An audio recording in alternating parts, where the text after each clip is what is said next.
Perl continental hotel Abbottabad में 2 रोज़ा journalist की तरबीती वर्कशॉप का इनेकाद किया गया, जिसमें एबटाबाद के सीनियर सहाफ़ियों समेत नए नौजवान सहाफ़ियों ने भी शिरकत की।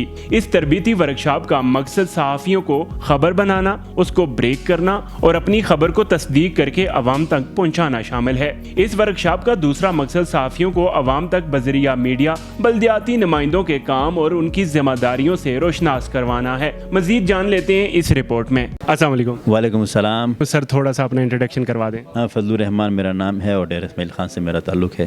सर एबटाबाद में आप आए, आपने जर्नलिस्ट की एक ट्रेनिंग वर्कशॉप का इनेकाद किया, इस हवाले से आप क्या कहना चाहेंगे? बुनियादी तौर पर हमारे आने का मकसद इंडिविजुअल लैंड और JZ का मुश्तरक इश्तराक था और इस इकट्ठ का मकसद ये था कि सहाफ़ी मुआशरे में अवेयरनेस पैदा करने के हवाले से उनके एक बुनियादी किरदार हमेशा रहा है और उनकी एक अहमियत है। बल्दियाती निज़ाम हुकूमत आया है, मकामी हुकूमतों का क़याम अमल में लाया जा चुका है और इख्तियारात निचली सतह पर मुंतकिल हो गए हैं। वफाकी निज़ाम हुकूमत पाकिस्तान में चल रहा है, सूबाई निज़ाम हुकूमत भी है और मकामी हुकूमतों का क़याम भी है। मकसद ये है कि सहाफ़ी शहरियों को ये बताएँ कि KP 2019 एक्ट के तहत मुख्तलिफ़ सहूलियात ऐसी हैं जिनका बल्दियाती नुमाइंदों को उनको दायरा-ए-कार में इजाफ़ा कर दिया गया है। बल्दियाती इदारों को उन सहूलियात के हवाले से ख़ुद मुख्तियार बनाया गया है और उसका बुनियादी मकसद यही था कि आवाम की शिकायत का अज़ाला हो और आवाम को ज़्यादा से ज़्यादा सहूलियात फ़राहम हो। बुनियादी जो आवाम के मसाइल हैं वो बल्दियाती नुमाइंदों का ही किरदार होता है और उसी में महकमा बल्दियात को पाबंद किया गया है। दूसरी बात यह है कि अक्सर आवाम की जानिब से ये शिकायत आती हैं कि जी सरकारी महकमे काम नहीं करते। तो इस एक्ट की जो अच्छी बात है उसमें उन्होंने निशानदेही की है और उसमें बाकायदा लिखा गया है और इन 2 दिन के सेशन में हमने ही अवेयरनेस आवाम तक पहुंचाने हैं सहाफ़ियों ने कि जी ये जो सहूलियात हैं उसके लिए टाइम फ्रेम भी दिया गया है। राइट टू सर्विसेज एक्ट के तहत भी महकमों को पाबंद किया गया है कि वो आवाम को सहूलियात फराहम करने के पाबंद हैं। इस कानून में भी बाकायदा तयन किया गया है और अफसरान की निशानदेही की गई है। सहाफ़ी शहरियों को बताएं कि ये बल्दियात का असिस्टेंट डायरेक्टर ये सहूलियात हैं और ये सहूलियात देने का इतने दिनों के अंदर ये पाबंद है। उसके अलावा ये भी हमारा मकसद था कि शहरियों को इस ट्रेनिंग के ज़रिए सहाफ़ी ये भी बताएं कि आवाम की तरफ से ये शिकायत हो जाती हैं मुख्तलिफ़ कि जी ये मसाइल हमारे हल नहीं हो रहे या तजावुज़ात या जो खिलाफ वर्जी की जा रही होती है आवाम को, तो उसमें कानून में बाकायदा सज़ाएँ भी हैं।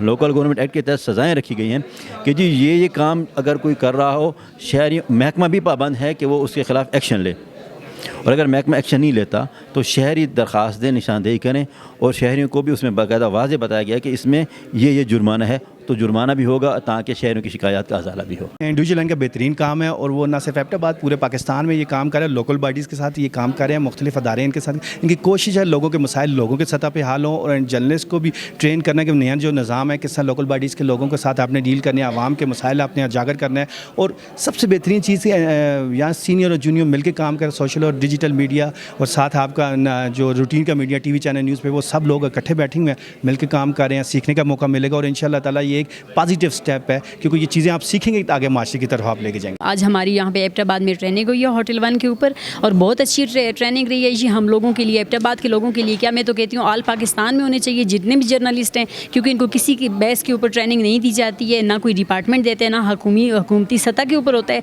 इसको हुकूमती सतह पे भी जाना चाहिए और आम जो NGOs वगैरह, और हम तो उनका थैंक्स अदा करते हैं कि वो हमें अवेयरनेस देते हैं और हम लोग इस काबिल हो सकते हैं कि इन असूलों को मद्देनज़र रखते हुए हम आगे काम कर सकते हैं। बहुत अच्छा होता है इस तरह की एक्टिविटीज़ होना, ट्रेनिंग सेशंस होना, ताकि जो नए हमारे जर्नलिज़म की तरफ आ रहे हैं बच्चे, तो उनको भी कुछ ना कुछ आइडिया हो कि हमने ख़बर कैसे लगानी है, आवाम को जो है ख़बर पहुंचानी भी है और उसका तरीका कैसा होना चाहिए।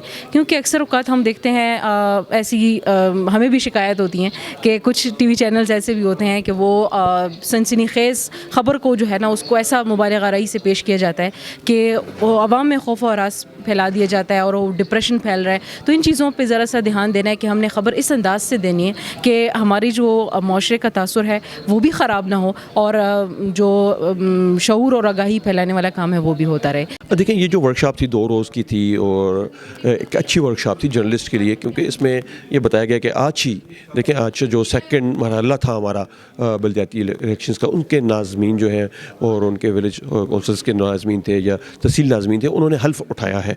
ठीक है, तो उसके क्या अख्तियारात صلاحیات تھے وہ کیا کام کر سکتے ہیں, عوام کو کیا سہولیات وہ دے سکتے ہیں, کتنے پیریڈ میں دے سکتے ہیں ان کی, اور اس کی کیا فیسیں ہیں. تو دیکھیں وہ ساری چیزیں یہاں پہ بھی جرنلسٹ کو بتائی گئی ہیں. یہ انڈیویجول لینڈ نے بڑا ایک لینڈ مارک کیا ہے. میں سمجھتا ہوں کہ صحافیوں کے لیے جو تربیتی ورکشاپ ہر 5-6 مہینے بعد ہونی چاہیے, اپ گریڈیشن ہو. جو میڈیا ٹیکنالوجی بڑھ رہی ہے ٹائم کے ساتھ ساتھ, تو اس میں سمجھتا ہوں کہ ٹریننگ جو ہے بڑی ضروری ہے زندگی کے ہر شعبے میں. یہ صحافت واحد ایسا ایک ٹول ہے کہ اس میں پراپر ٹریننگ نہیں ہے. کوئی ایجوکیشن کا سسٹم اس میں ہونا چاہیے, گریجویشن کم سے کم ہونی چاہیے, جو صحافی بنے گریجویٹ ہو کم سے کم. اس طرح کی ورکشاپس ہونی چاہیے جی. یہ اس میں جو انڈیویجول لینڈ کے زیر تمام جو ٹریننگ ہوئی ہے لوکل بلدیاتی حوالے سے ہوئی ہے, اس میں بہت ساری چیزیں سیکھنے کو ملی ہیں. مین تو میں سمجھتا ہوں اس کا فائدہ جو ہے عوام کو ہے, کیونکہ عوام کو اپنے حقوق کا پتہ چلنا چاہیے. تو صحافیوں کو ٹریننگ دینے کا مقصد یہ ہے کہ صحافی اپنے قلم اور کیمرے کے ذریعے عوام کو یہ بتائیں کہ آپ کے کیا حق ہیں اور آپ نے کیسے حاصل کرنی ہے.